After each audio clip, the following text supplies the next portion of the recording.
Welcome back to Side Quest, episode 11, and today we kick off the beginning of the end of our first segment on Side Quests with the work of Hayao Miyazaki. And again, we're joined by Mr. Wesley Schantz. Mr. Wesley Schantz, welcome. Good to be back. And so it's so funny that we would have been watching a movie, The Wind Rises, about the inherent imperfections in any artistic task, because right at the beginning, right during our pre-show talk today, we determined that we've actually left one movie out of our list by Hayao Miyazaki.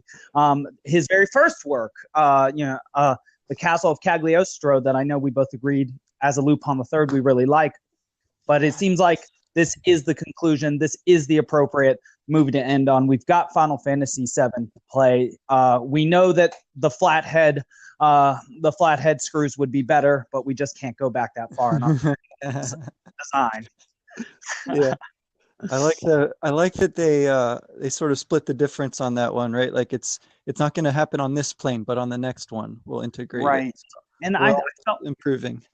Yeah, and I felt like that. So much of that was, I would say that was like sort of the positive half of the message about the artistic creation that we got in this story. So in this story, just to lay a couple things out, we follow a male protagonist, and this is, of course, Hayao Miyazaki's last movie, which he knew to be his last movie, which I was suggesting to you via text yesterday, meant that this is sort of a retrospective on his career as symbolized through another young artist, a young artist's career, which I would provide evidence for being the idea that Jiro, the young engineer who we follow throughout this, follows his own ideal, an Italian named Cabroni, who is himself an engineer for an Axis power that will lose a war through his designs.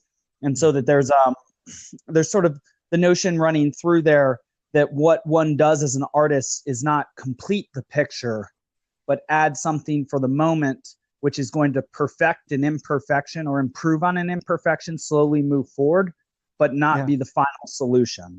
To just be a part of the chain, which, just sort of interesting is that near the very end of this movie, when we see Jiro and Cabroni talking about their time in the sun, about to go off into wine, we see a scene that we'd seen before in another airplane movie with an Italian pilot. We see the like great chain of planes in the air, and the pilots driving them. Sort of, if you take a plane in the air like a thought in the mind, suggesting that what these engineers bring into the world is that which is not the physical object which they create, the plane, but the next step in the puzzle towards that which humanity is ultimately creating, as if we are expanding our known territory, because we're psychic beings, not simply physical, which we've talked about quite a bit of time. You have a field of study, this is your area, and so that what these artists seem to produce, and perhaps this is what Hayao Miyazaki is trying to suggest, is that you do both the biggest thing in the world, which is expand known territory to humans, but also a very small thing, because your change is only going to be a very small part of a very giant tapestry.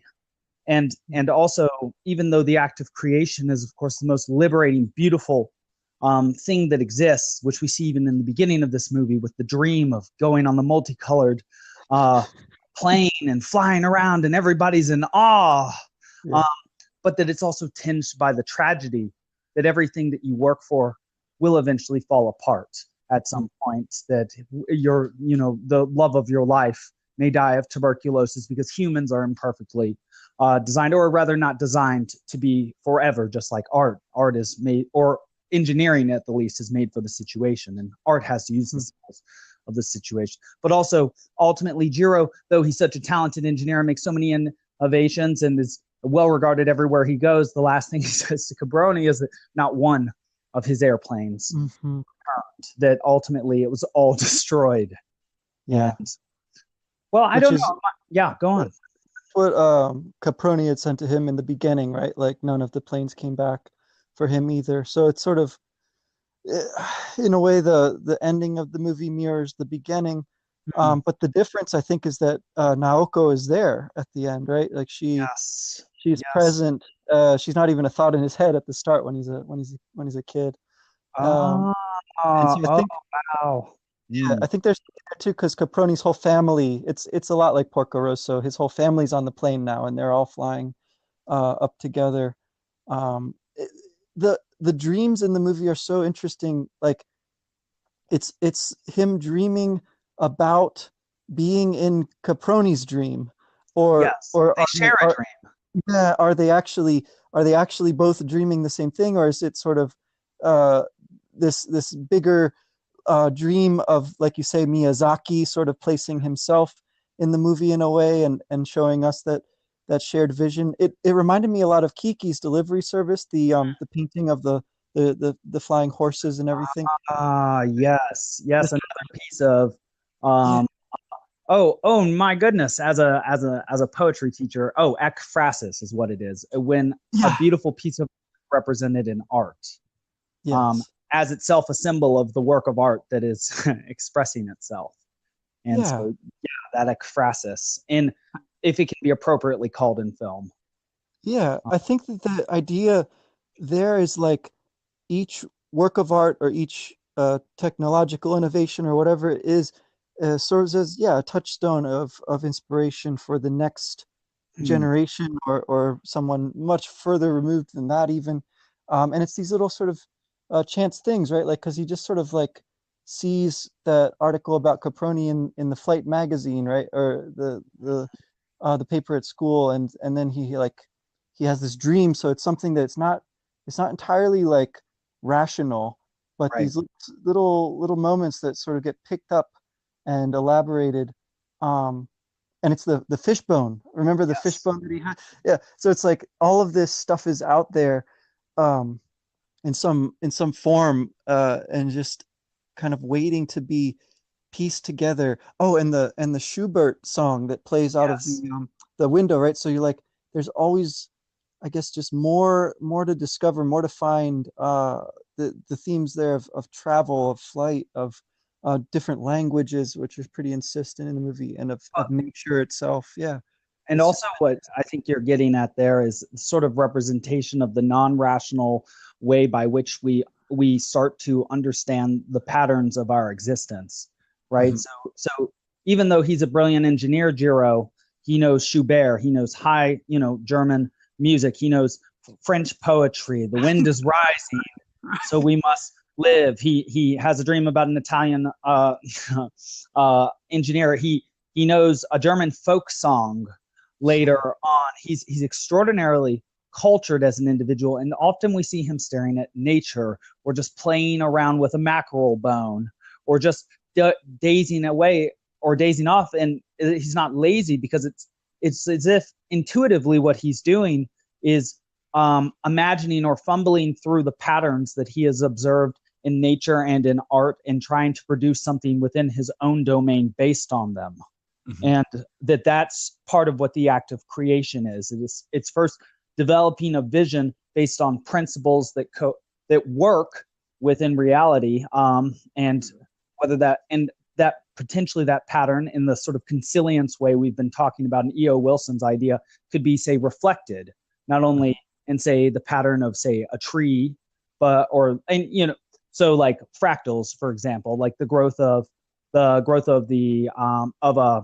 conch shell, Mhm. as a small example, as opposed to, say, the growth of the galaxy, which is also a giant pattern. That itself suggesting that there are finite patterns in existence, which, like our brain's structure, potentially exist at different levels of analysis. And largely, what an inventor does, who is going to bring something into reality that works, be it a plane or something else, has to catch on to those Yeah. patterns, has to sort of be looking for them specifically, because they're invisible, of course, and like start making connections between things, and to see that the connections between seemingly disparate objects in the world are that they seem to exhibit a fundamental shared pattern. Mhm. And just to add that to what you said about the idea of the work of art as a whole being sort of a tapestry or a dream. I would say that I weigh in on the side of believing that Caproni and Jiro, why they meet in a dreamscape together, and then eventually see each other's dreams together there, and in fact get to see Jiro's dream when it's still undeveloped, which I thought was fascinating, because that is it. You are, like Dante suggests with Beatrice and Dante, an artist is measured by the level of articulation of his dream. So the more general your dream is, the more general an artist you are. The more articulated and unique and differentiated it is, the better an artist you are, the better the dream manifests in reality. And in fact, we know that as teachers of literature, you have to have a very specific topic. Mm-hmm. But what I think is ultimately super tragic about this movie, but is also super beautiful on the other end, is that what joins Caproni and Jiro together is their dream of creating better flight. Though also the tragedy of that dream, that they are going to create destruction machines that doomed men are going to fly on to do doomed missions, which are going to estrange and destroy their own countries. And that there's go on. Well, I guess the tragic element of that is, I thought, really is touched really very lightly in the movie, actually. Like, it's certainly there, and this movie, more than any other, seems to depend on a certain amount of knowledge of the historical context to really feel quite how profound that is. But the way that it's mirrored in his relationships, I found quite interesting too, because he's so dedicated to his work, right, that he practically has no like social graces whatsoever. he doesn't eat the right food. Yeah, right. Sponge cake and cigarettes and no girls, and go on. And yet he is kind of graced with these wonderful relationships, right? He's got a good friend, he's got his sister, he meets the girl and wins her over, and she basically sacrifices herself to be with him, just as he in some ways sacrificing himself to follow his dream, whatever the cost, and whatever the consequence. So I thought that the kind of the tragic element is there, but the way that it's is shown is quite delicate, and not real, I guess, like a Grave of the Fireflies kind of thing, where it's like much more forceful. I agree. I don't think that the tragic element is in there to show the heavy-handed nature of reality, but rather to accentuate the beauty of the production itself and the characters within it. That it is because of their finitude and sort of like the beauty of their character and soul and their sacrificing natures that makes it that the tragedy plays second fiddle to the beauty of their beings and their contributions to existence. For example, Caproni making these beautiful planes, and then but more I think of Jiro's wife, who leaves him precisely in order to leave him with the beautiful memory of herself, so that he has access to that and that alone for the rest of his life, of her loving him till the end, essentially. And so though the tragedy, what makes me cry during that moment is not thinking that existence is unfair, but understanding that it is precisely because of those bounds or boundaries and limits on our existence, which when we're young we see as unfair, that allow for us to play the most beautiful melody of our being, to sound the tune that we're meant to. It just, something about this movie strikes me as all the world's a stage, and that what it's trying to show us is that so much of existence is playing your role as well as you possibly can, regardless the role that you're given. Yes, whether it's husband or brother or brilliant engineer or tuberculosis-ridden wife, a Uh, brilliant engineer, you know. And so the way yeah, the way that I see that too is with the natural disasters, mm, would be they big or small, that happen periodically, and right, you got the earthquake, of course, which in a way brings them together, yes, um, and then the gusts of wind and the rainstorms that catch them out. It's like there isn't exactly an intention there, but in our response to those things, it's where our own intentions are sort of, as you say, like limited or bounded by the what is of nature. Um, right, right. And in fact, he's even described as our hero by Kinu the servant uh, and the wife. I'm forgetting her name for this very moment. What was the name of Jiro's uh, wife? Naoko.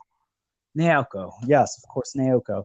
And so what he does seem to embody what the hero is, and just to connect to what you're saying, it seems that what it is that a human can be because of the bounds of natural catastrophes and tragedy is a hero, the person Mhm. who transcends the situation and helps to fix what has gone wrong or to improve what has decayed and no longer serves. That he puts Kinu back together and on his back in the same way that he puts Japan Yeah, back together and on his back and yeah, brings them into the future. That he's a hero not only within his own personal life, but he's a cultural hero as well due to his cultural achievements. And again, suggesting the patterns of existence, right? yeah, Precisely what makes him a hero to his people is what makes him a hero or a good friend to his friends. And even strangers at that point will eventually become, a stranger who will eventually become his wife. yeah, Um, yeah. And the way that the scene is set, yeah, with people sort of still wearing the traditional dress, and mm, then others with their Western style clothes. I found that very, very interesting, and again, really different from the rest of the works that we've been kind of watching, which are set in a more fantastic sort of um, setting or world. Um, and I guess that there is a certain problematic element to it as well, because he's, after all, designing warplanes, and obviously the dreams that he has, um, for all that they are peaceful, are put to this nefarious end, simply by his situation, by where he is and when he's living. mm, Um, and that seems to be something that the movie again takes on, sort of directly, but in a sort of graceful and not in your face kind of way, invites you to see from this sort of bigger perspective how that fits into a much longer term, um, and much more positive kind of historical development and technological development, artistic development. I found it really interesting that that's where Miyazaki decided to um, to go in his final film. Uh, it's it seems like a way for him to um, touch on a more challenging subject matter. Uh, it could be partly a bid for kind of historical importance in his own right, like yes, to yeah, suggest that there's like a gravity to his work or something like that. yeah, yeah. Well, and also just, I mean, to pick up on the theme of a transition of culture and influences from outside, we've seen that in sort of different guises in other works, right? Mhm. Like in Spirited Away, the people on the train that look sort of like American people with the sort of flat hats that come forward from sort Mhm. of like the 20s and 30s, and Porco Rosso, where we have an Italian represented and also an American Curtis. And so even the fact that these sort of influences appear in the art of Miyazaki seems to suggest to me that what he represents in his art is the changing world in which he exists, where new influences and techniques are entering into the people's psyche, the Japanese people's psyche, and that the transformation is already happening regardless of what the traditionalists want, because the world is so far ahead in the ways that it is. That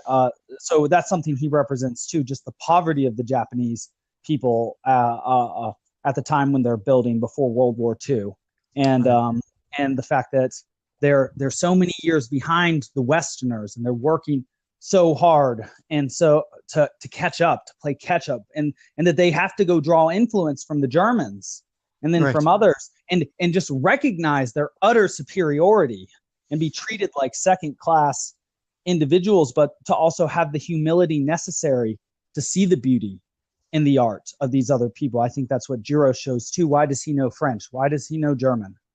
Why does he study German planes? Because that which is art, that which is artistic, that which is transformative transcends culture. And that what he must do is not only transcend his cultural material limits and their economic limits, but even their perspectival limits. They must be able to see past themselves, and they must be humble enough to take from others. And I feel like that's sort of like what our project has been, right? Because this is on the history of Western thought that we post all of this. And who are we talking about here? A Japanese director. And so, what gives exactly? And so, I mean, what gives, Mr. Wes Schantz? What do you think about that? I mean, I have my own ideas, I suppose, but your ideas are all the more interesting. Well, I guess the idea of the side quest itself like comes out of all the role-playing games, the video games, so, and those two are a kind of interesting mashup of Western style technology and scientific advances appropriated, used, and perfected by Japanese creative talent and storytelling. And so the idea of the side quest, right, is that you've got this kind of larger world-saving mission, and yet because it's a game after all right, it's supposed to be fun, and so there's much more to it, where you can go and explore the world that's been created, that you're busy saving. You can explore its kind of nooks and crannies and find things that are off the beaten path. And so the way that I think about that with this project is like, there's all these awesome works of art and culture, films, video games. We're going to do Final Fantasy VII next. Who knows what all is out there. And it's a matter of seeing how those things fit into and feed into the whole larger like thrust of a life or something like that, right? Yes, like a larger story. Yeah.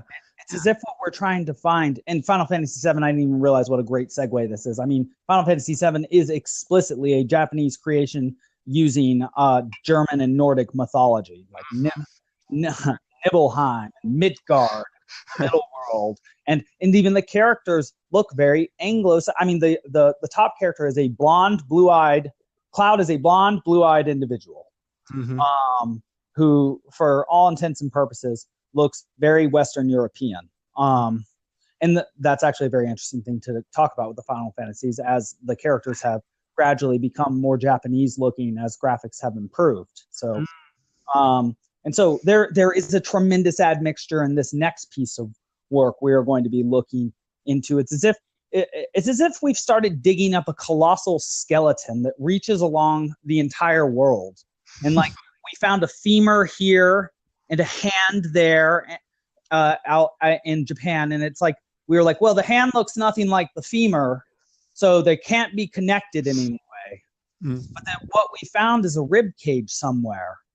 So, and I don't mean that the stories were necessarily transmitted to each other physically, but that there might be, say, a phylogenetic chain along which the structure of stories develops, that perhaps as people develop as psychic beings that live in 4 dimensions, that means time, so does their narrative develop along a certain line in a certain way. And so, and this is a point that Westworld is trying to make, and and with Jonathan Nolan, and in particular in the second season, there'll be two characters who meet each other, who come from one in the West and one in the East, and they share the same scar, Cool. right?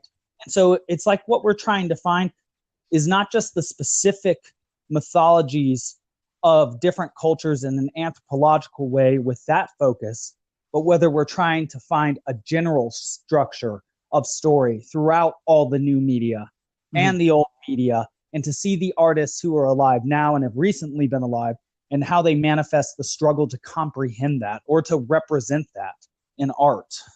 Yeah. Yeah, I like the character. He's kind of a minor character, but you notice him right away when he pops into the sanitarium. Is they call him Castorp, right? Yes.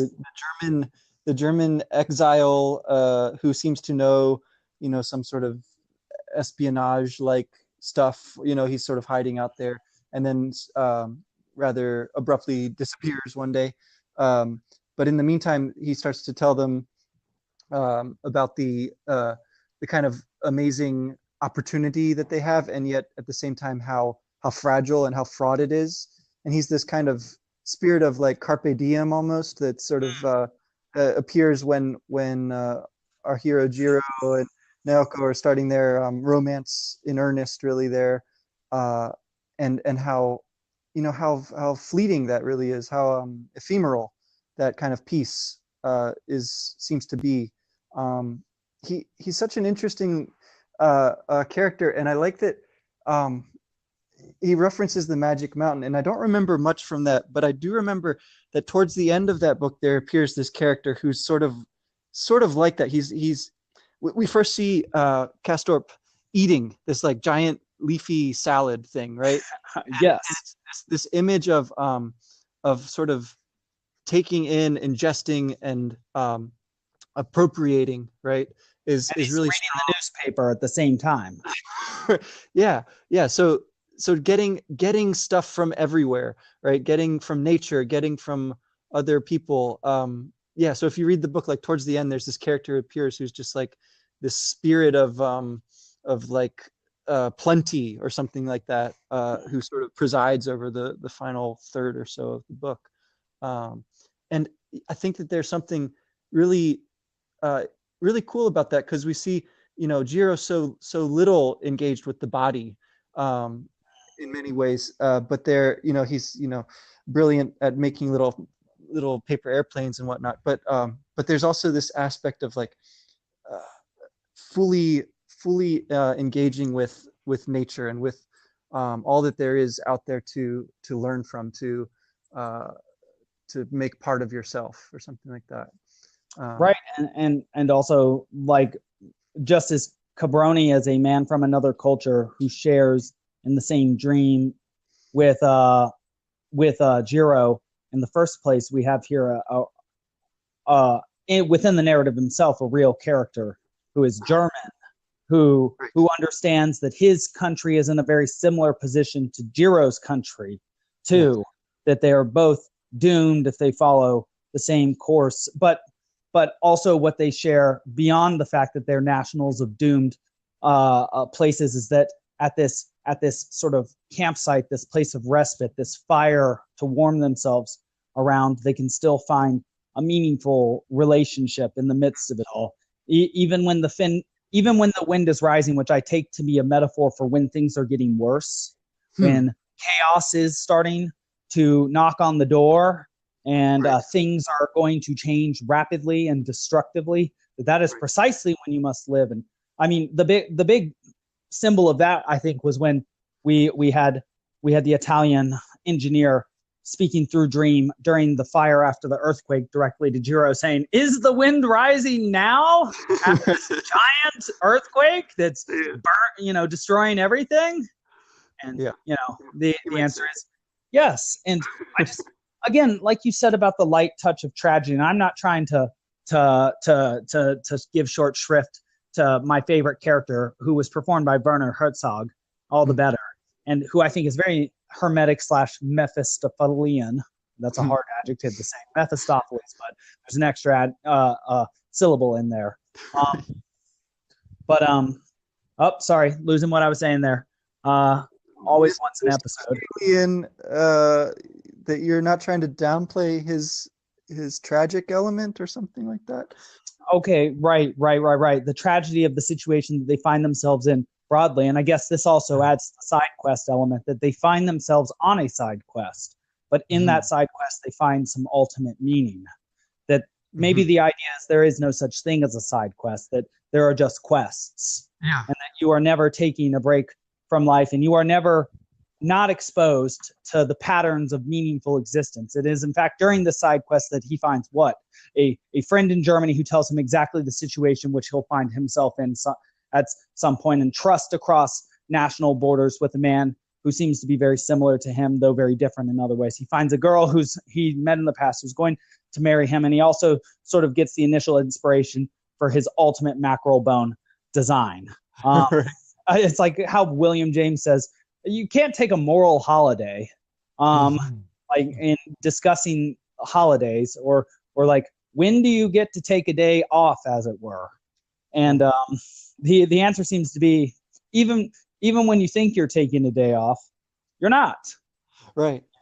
You're still, For all the light touch, it's clearly a movie that has a serious pretension or intention to greatness or something like that. It's a bid for a fresh perspective on a painful and not super distant period in the country's history, and a point of kind of flex between an old way of life and a new way of life, a harrowing series of sufferings that had to be gone through, and maybe, like, most interestingly, like the way that can be represented with a balance of humor, of comedy, and pathos of the suffering of the characters.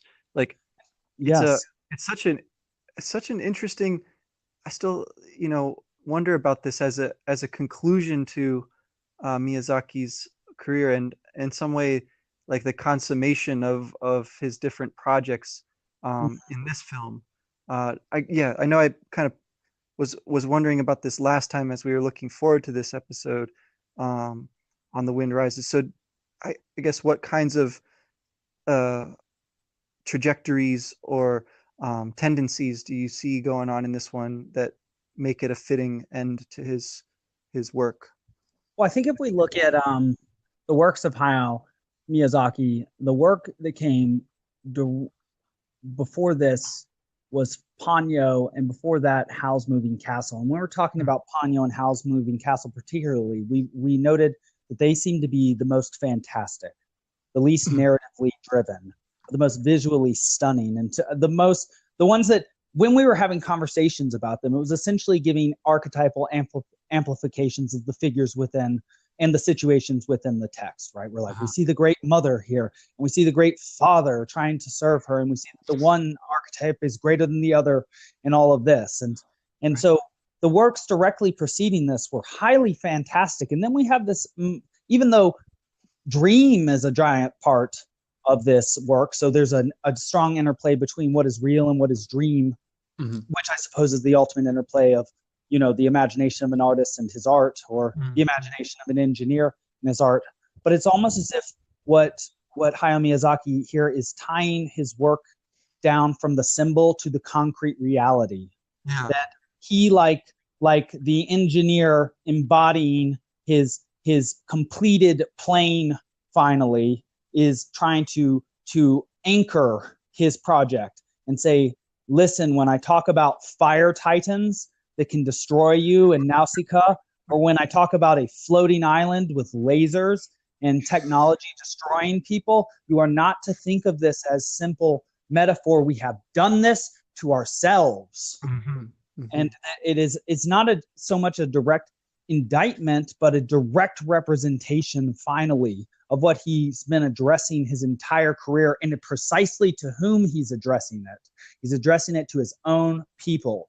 It is the Japanese who failed in that case. He is representing his people as they are, and he is trying to show as one of their premier conscious artists exactly what it is they've been, so that in clearly observing who they have been in the past, they can have a clear path towards who they wish to be in the future.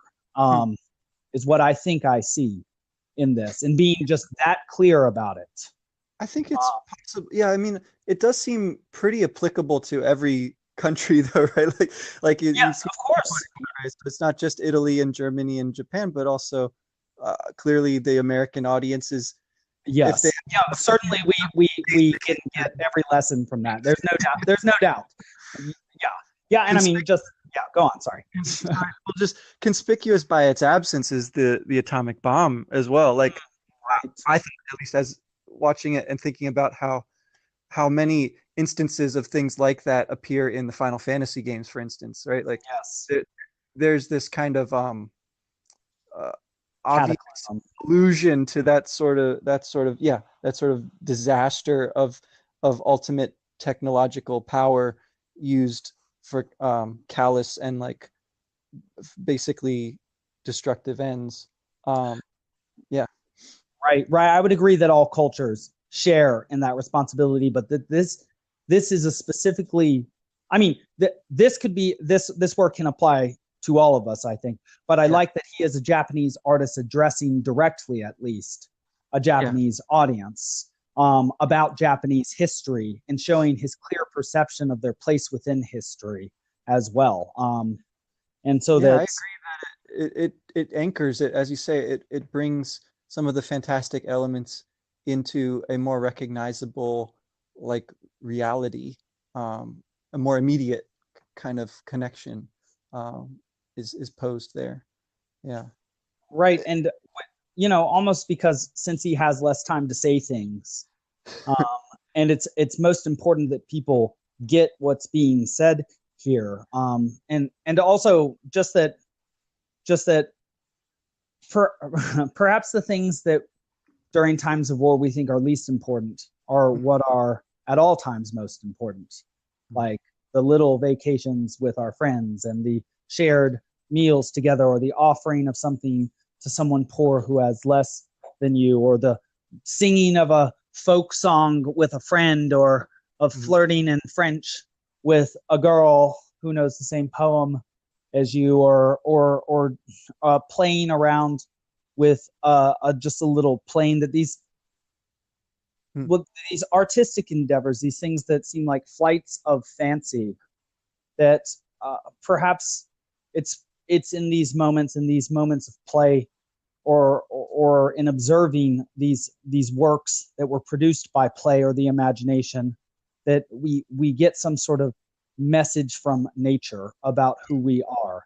That it's not just us coming up with fake things that we say that in order to amuse ourselves, but maybe if we thought a little deeper, we might say perhaps these stories that are not real amuse us because there is something real about how we connect to each other that is exposed yeah. in this.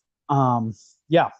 The I think one of the more powerful scenes for me in this movie is one that is uh, strongly like rooted in the particular Japanese culture, which is their wedding ceremony, which takes Yes. place right when he's staying at the home of his boss, and his boss and his wife are their witnesses and sort of conduct the ceremony, and Mm. that's all the only people that are present, because they've sort of eloped. They're doing this Yes. in a A rushed little kind of way. countercultural. Yeah, yeah, and the way that is a quasi-religious ceremony, but one that's like perfectly suited to the exigencies of that moment. So it's got the ritual element and the traditional element, Yes. but it's blended with right this modern present in the frame of the story. I thought was just like extremely powerful. There's a solemnity to it. There's a silliness to it. Uh, there's I think just very few moments in any of the films that we've been watching that for me are quite as emotionally charged as that one. And her whole story, right? The thread of the story that involves Naoko, the her sacrifice and her sort of desire, right, to be an important part of his life, Mm. is, I think, for me, the most immediately like tragic or weighty element of the story, because the historical stuff is there, but it's not played upon as much. The violence and things are kind of in the side, uh, off to the side of the story in some respects. But she's front and center for a while there, and um, yeah, I found it to be a really moving part of the story. I wonder, I guess, how that part of it is received, if it's problematic in the same way that telling this hero story about an engineer who designed warplanes, is problematic. Well, yeah. So the thing about that situation is, on the first hand, it's not pure. The ritual is not done in the most traditional possible fashion because of the exigencies of the situation, which you explain. And Yeah. so they have to, the couple has to show that the spirit of the endeavor is still there, though the manifestation of it is not going to be completely in accord with how a traditionalist might want it, with all the family present and not done at night and done probably in a temple or something like that. So they have to adopt the form of the institution to what you said is a new situation, which is sort of like what the artist always does, right? Depending on his particular medium and the look and style of his day, he sort of embodies and then art or represents, and if in our case articulates a specific form that ties him back into the tradition, which is actually what religare, religion, means. Mhm. So not only are they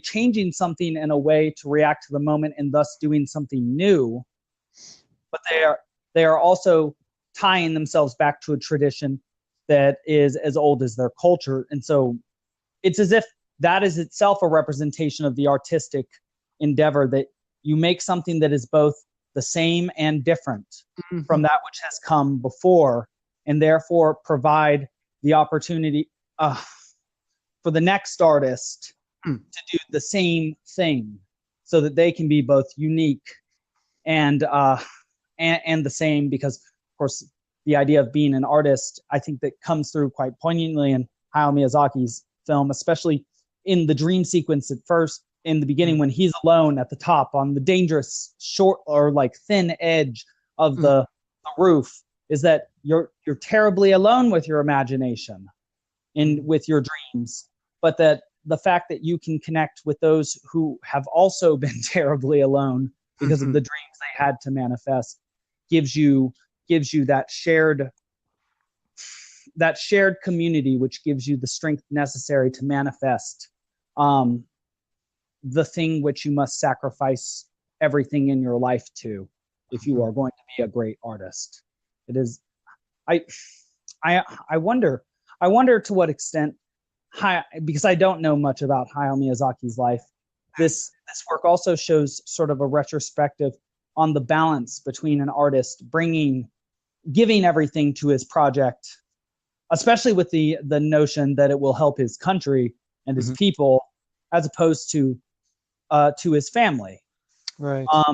and those around him. I mean, that's something Hanjo seems to have very clear in mind, right? It's just simple to him. I'm getting married tomorrow. Gotta have a good family at home so Yeah. you can work harder at the office. Right. That's highly, right, conventional to the point of like banality, right?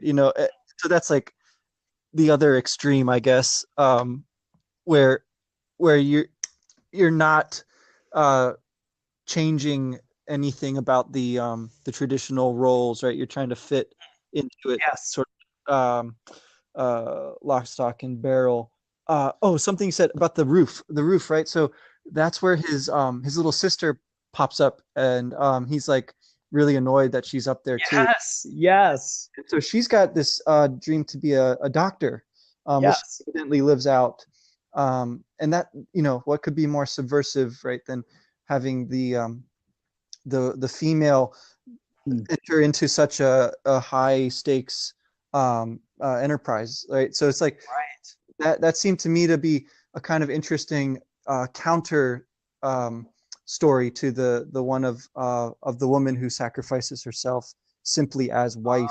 Ah, very good. Wow, still representing like the train that has both traditional garb and new Western garb, that both roles in specific contexts are appropriate. That Yeah. what's most important is the nature of the person, and that one does not choose for, say, a political or social purpose what the nature of one's people are, but the people produced at a level even deeper will have such natures, which I suppose takes some faith. If you don't have, if say we don't have a test yet that tells us exactly what it is we're meant to do. Oh, you're supposed to be a great artist. You will produce 11 masterpieces.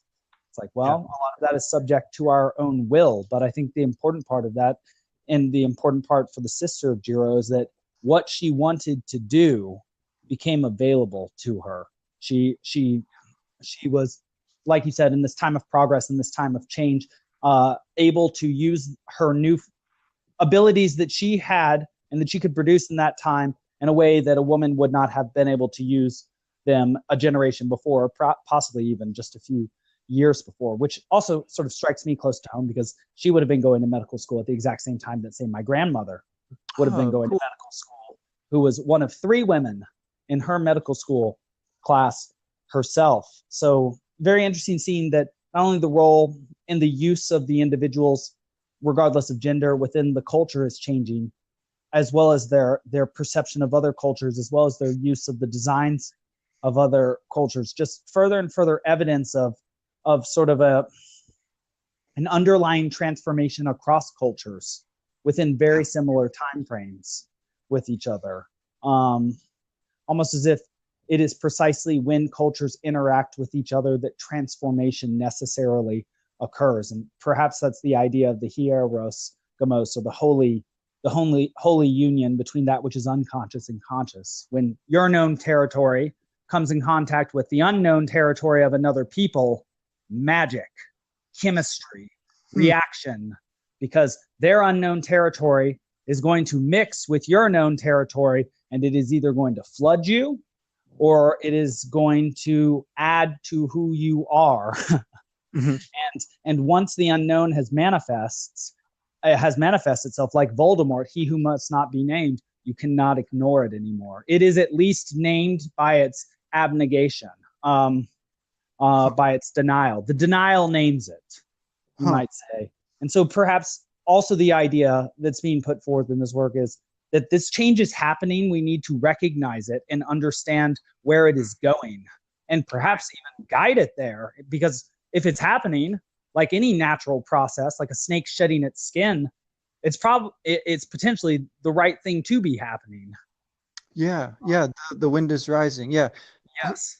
I think the context of that poem I don't know like much about, but it's interesting that it's this line of French verse that both he and Naoko know, and they take it to be, it seems like kind of a joke at first, right? It's like sort of this again, the example, or another example of this thing I keep coming back to, of the thing that's in itself like rather dark and serious or grave, but it's taken quite lightly, and it represents this point of connection between the two of them, sort of like their little, like a secret language between them or something like that.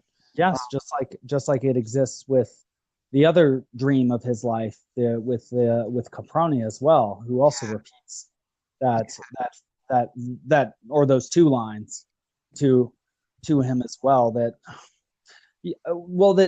there is such an ethereal aspect to existence, seems to be represented not only by the dreams that we see here, but also the destruction and change that we see happen so fast, and the differing locales, and then the falling apart of humans, Nahoko in particular, that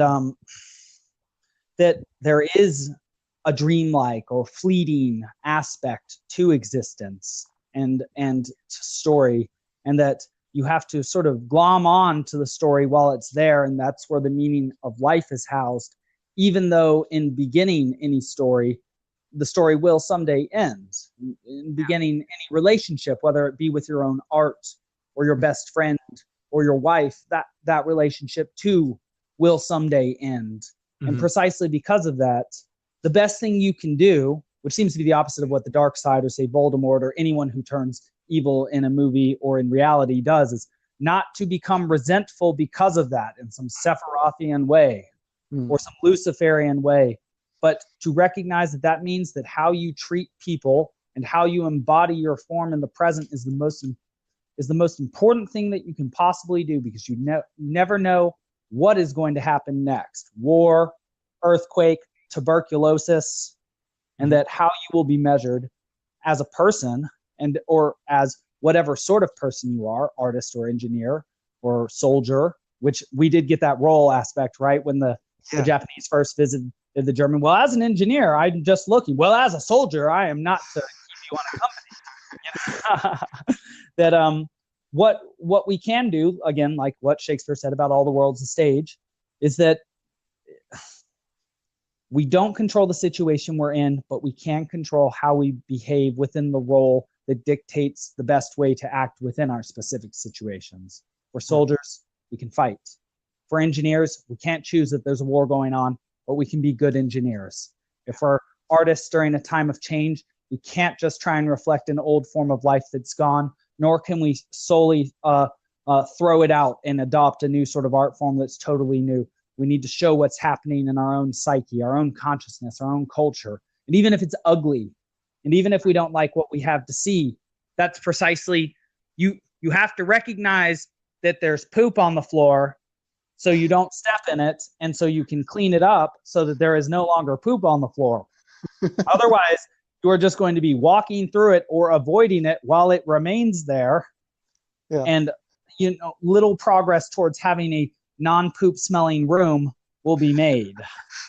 There's a lot of that in history. Yeah, a lot of history is looking and seeing all of that there is to clean up, right? And because it doesn't get cleaned up without us recognizing and cleaning it up. I think that movements forward in consciousness must be consciously chosen by individuals. That even if something happened a long time ago, or even a long way or distance away from us, that doesn't mean that event is over in any respect, or that the consequences have stopped manifesting themselves. And it certainly doesn't mean that we can't work to make a bad thing better in a small way. And that perhaps that's what Miyazaki's, even when the wind is rising and everything is going to chaos, that is precisely, it is the opposite time than to make the excuse to just get blown away. That is when you stand firm. Yeah. It seems like in that respect, a very fitting departure and way to end, or to kind of put a cap on his career as an animator and a creator. It's, I think, particularly interesting to me, though, that he chooses to sort of to stop, right? He doesn't want to just keep going, and I think that kind of connects with what you're saying, right? Like, it's acceptance of his own diminishing powers, or the imminent onset of the same, right? So he knows that he can't do this forever. He knows that it is 10 good years in the sun. Yeah, right. The 10 years, the decade. Well, that's kind of what we're doing here, right? We're about 7 months into what we're doing. I mean, we've been taking that very seriously. It's like we get a very limited time to do this. Yeah. And going about it intentionally and with the attempt, right? One must try to live, right? It's not something that just happens. Yeah, right? As you described, you'll get blown away if you don't try. You have to root. I mean, I think one of the most beautiful metaphors in the work is that let me get her name one more time so I can make my Naoko. I don't know why perhaps she's too beautiful to be encapsulated by a name. In a row for me. Those Japanese names, they're very good. Mitsubishi in particular. I liked seeing Mitsubishi and that there, or Takayama, and I love. Yeah, well, interesting. In any case, that when she's painting the scene, so let me show you what I saw. she was covered by an umbrella, suggesting that there was something keeping her or culture safe through a thin veneer, which was then blown away by wind or the forces of chaos, which then exposed them to the forces of chaos as manifested through nature through a thunderstorm. And that destroyed their perception of their situation, manifested through the painting, which is ruined. But it is only the manifestation which was destroyed, not the experience, which is the most important thing. It is just the current state of culture or the current work of art. It is not the capacity to create culture or art. Tokyo, I didn't expect it to be rebuilt so fast, they even say. And when she says, she, like one of the lamas who wipe away the beautiful mandalas after they make them, says it's not this physical thing that I made, it's the memory that I have of today that is so spectacular. It was the experience with you. And I think that is something that we're seeing run through these works tremendously, that it is the logos that we share with each other, or the capacity to transform potential into actuality, or to produce something meaningful new in the world, the capacity to create new art because things are always falling apart around us, rather than to just preserve that which we have already created, though of course that's important too, and a very important conservative thing that's done. It's literally what conservative means, to save or preserve or to safeguard. But that ultimate importance does not lie simply in what we have made, but in what we are making now.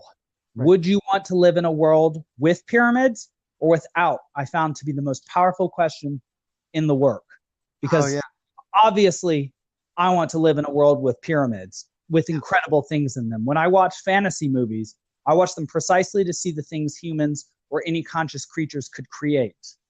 And it fills me with longing to make something great myself, or to be part of something, which of course I think we are, being in the internet generation, though we have very little claim to the success of that.